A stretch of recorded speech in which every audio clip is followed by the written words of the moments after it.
Mr. Speaker, Toronto's CN Tower is a Canadian landmark that's known worldwide. When it was completed in 1976, it was the highest freestanding structure in the world. It's 553 meters tall, or about 1,800 old-fashioned feet high. That's the length of 5.5 football fields. It's actually been named a wonder of the modern world. Yep, right up there with the Golden Gate Bridge and the Empire State Building. It gets a lot of attention, and tons of people visit the CN Tower, 2 million a year. But some of those visitors got more than they bargained for on July 16th, 2001. That day, two radical activists decided to do a dangerous and illegal stunt. The two men scaled the outside of the tower and unfurled a banner. That banner bashed the Liberal government and the US government for allegedly being killers of the planet. Not doing enough to fight climate change was the charge. The men had to be rescued by firefighters. They were later charged and convicted for their dangerous stunt.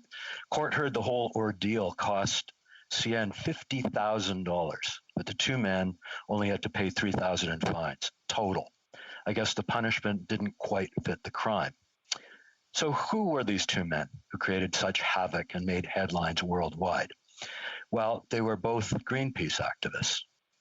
One was a British guy, Chris Holden. The other fella has really climbed to new heights. He's now a Liberal cabinet minister, the heritage minister. 2 decades after his last dangerous stunt, this radical guy is pulling another one. In some ways, Mr. Speaker, it's even more dangerous than his first stunt. He wants to censor our online free speech. By now, many Canadians have heard of Bill C-10.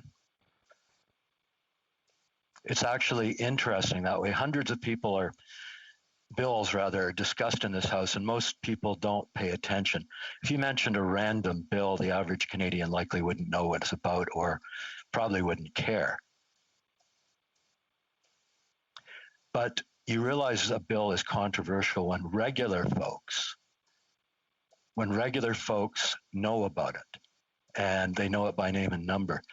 I did a virtual meeting with a grade 6 class a couple of weeks back, and they knew about Bill C-10. They were very concerned about it, and they should be. I've got a special interest myself in Bill C-10. I worked as a journalist for 3 decades in radio, TV, newspapers, and news magazines. So free speech is in my DNA. And for many years, I was an opinion columnist for the Toronto Sun chain. Opinion columns at Sun Media were the lifeblood of that organization. Every survey we did showed that many people bought the newspaper, sometimes just to read one of a regular columnist. I'm not going to bore anybody by dissecting the intricate legalese of Bill C-10. Lots of lawyers and legal experts have argued the finer points in detail. I know the government will tout this bill as being all about supporting Canadian content. They've already done that. They claim they're not out to stop free speech in any real way. But I don't believe them. And most Canadians don't either. It's no wonder we don't believe them. This government has earned a reputation, and it's not a good reputation. They can't be trusted. I don't trust them, and Canadians don't trust them. This Prime Minister and his Liberals have a long string of botched files, ethics violations, broken promises, and cover-ups. They failed to quickly close our borders when COVID hit. Then they failed on quickly getting Canadians vaccines. They tried to do a deal with the communist Chinese regime to get those vaccines. Of course, that failed miserably.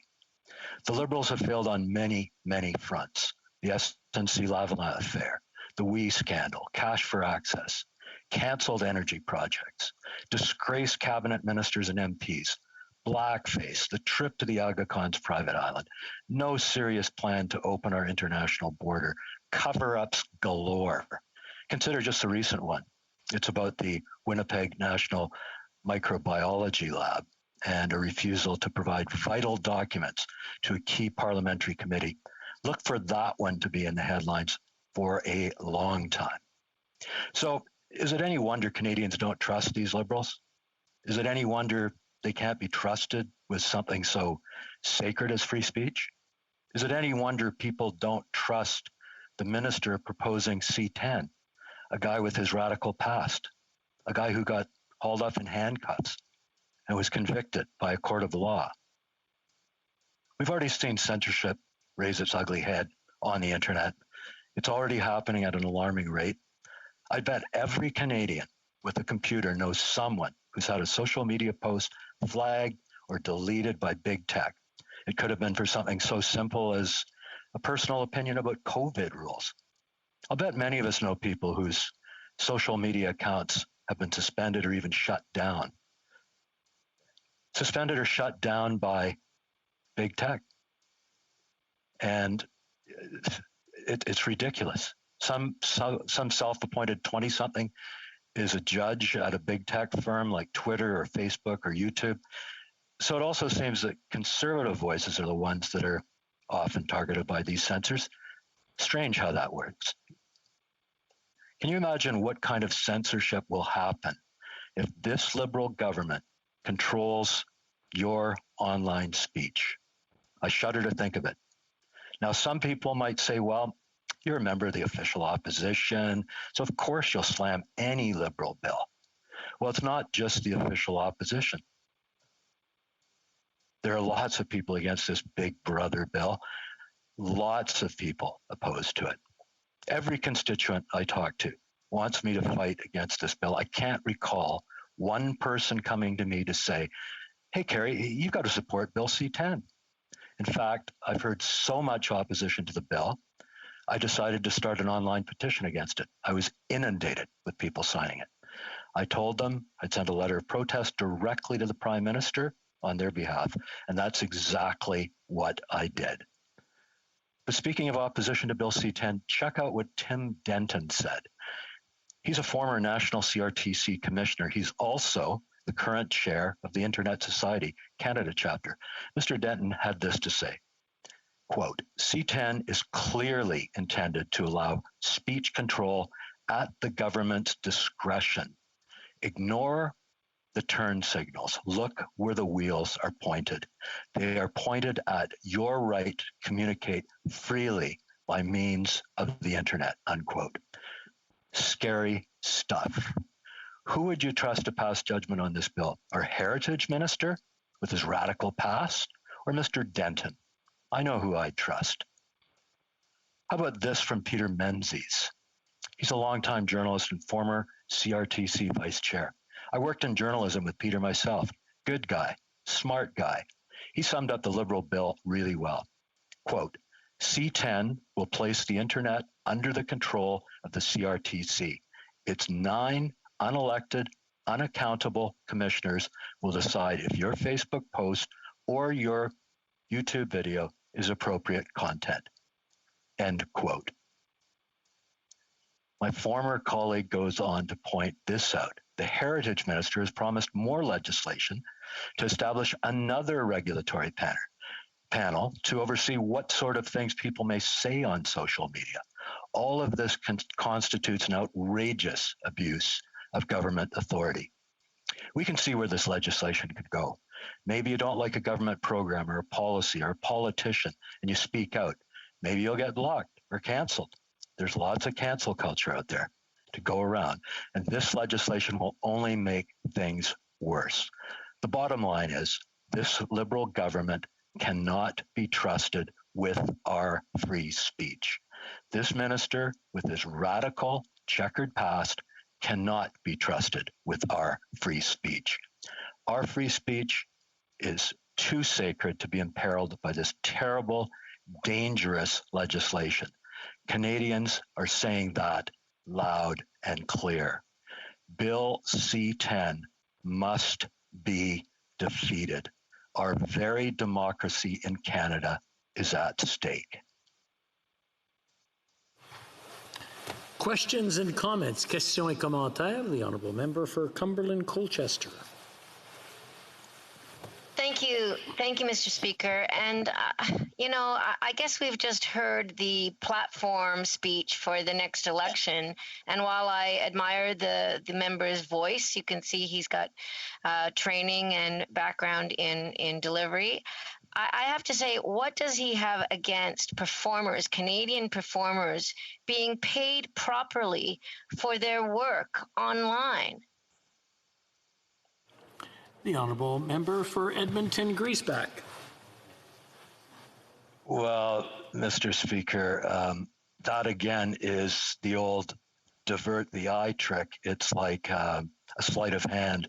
It's not about performers, Canadian performers. I know many of them. Some of my best friends are performers, but it's about freedom of speech.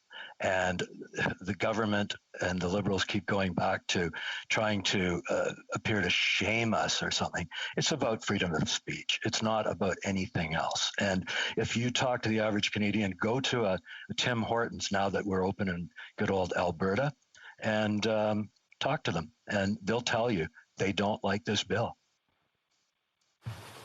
Questions and comments? Questions et commentaires. The honourable member for Edmonton-Strathcona. Thank you, Mr. Speaker, and I think I'd like to thank the member for his intervention. I did notice he spoke almost not at all about the bill, which is interesting because that's why we're here, of course. And of course, since I'm sure he's read the bill and has read the Act, he knows that there are numerous places in both the Act and the bill where freedom of expression is explicitly protected. And while the Liberals may not be trustworthy, recall that the Bloc, the Green Party, and the NDP who have always stood up for freedom of expression, have a long history of that, have always stood up for net neutrality, also support this legislation. The only party that is against this legislation is the Conservatives. And I've heard from one Conservative MP that he's raised over $3,000 by fear-mongering around C10 in his riding. So I'm just wondering if the member would share how much money he's raised in his riding by fear-mongering on C10. The honourable member for Edmonton-Griesbach. Well, you know what, Mr. Speaker, that's again another diversionary tactic because the NDP member does not understand the kernel of this. As I said, I'm not going to dissect this bill. I'm not a lawyer, but I know one thing. I know about freedom of expression. I was a journalist for 30 years. I talk to a lot of people, and I represent my constituents who tell me that they do not like this legislation, and they do not trust the Liberals, and the Liberals have not earned the trust on this bill. Simple as that. And that's the absolute truth. Questions and comments? Questions et commentaires. L'honorable député de Drummond. The honourable member for Drummond.